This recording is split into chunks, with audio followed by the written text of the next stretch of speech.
So, hi guys, welcome to the first Four Wheels and a Road video, and in conjunction with my good friends at BMW Films. Hey! So this is a bit of a test. This is a new thing for me to be doing. I haven't done this before, so I just want to kind of clarify that if I'm making mistakes, I'm sure anybody that watches it, feel free to point them out in the comments below. But the idea here is to get this car looking amazing, because it's a beautiful car.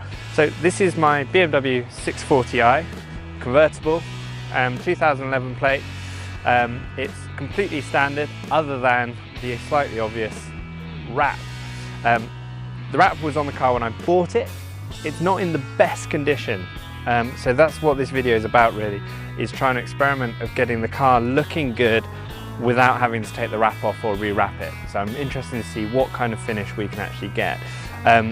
It's had all usual maintenance washes and reasonably well looked after, but as when we walk around the car in a second, you're going to see lots of marks, lots of swirl marks, lots of kind of touches, you know, all the usual bits and pieces that you pick up being out and about on the road. And you know, that hopefully with a bit of elbow grease and a good polisher, we should start getting them out and getting it looking good.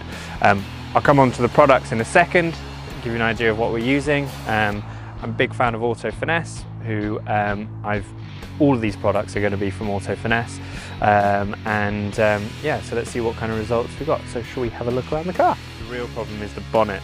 I don't know how well these are going to come up on camera, but there's a lot of touch marks here, there's a lot of tar spots, there's a lot of swirl marks, light marks on the surface. It's important to note these are just light marks.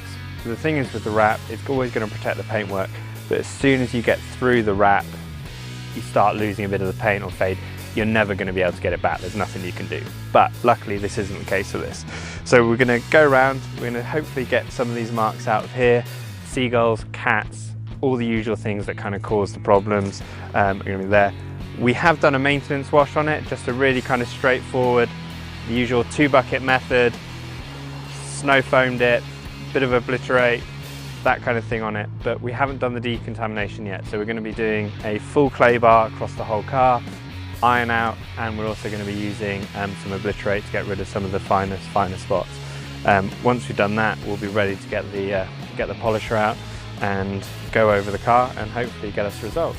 As I said, big fan of Auto Finesse. To be honest, there's hundreds of products out there. You can spend a fortune, you can spend a lot. There's a billion videos giving you some advice, so do check them out. But for the purpose of this, we're going to use the Auto Finesse Connect kit.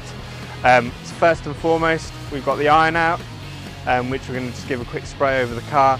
I've already done a test patch on the boot to make sure that it's not going to react funny or cause any issues with the wrap. As far as I can see, it won't. We've then got our good friend Glide and the 200-gram Auto Finesse clay bar as well to use. So we'll be going over the whole of the car with that. And then finally, we're going to be polishing up with the 333 and finishing off with, depending on time, I would like to get some hard wax on it. We've got the Essence here today, or possibly we'll just use the Glisten, just to kind of give it that kind of deep gloss kind of finish, which we all know and love. So, well, let's see what happens.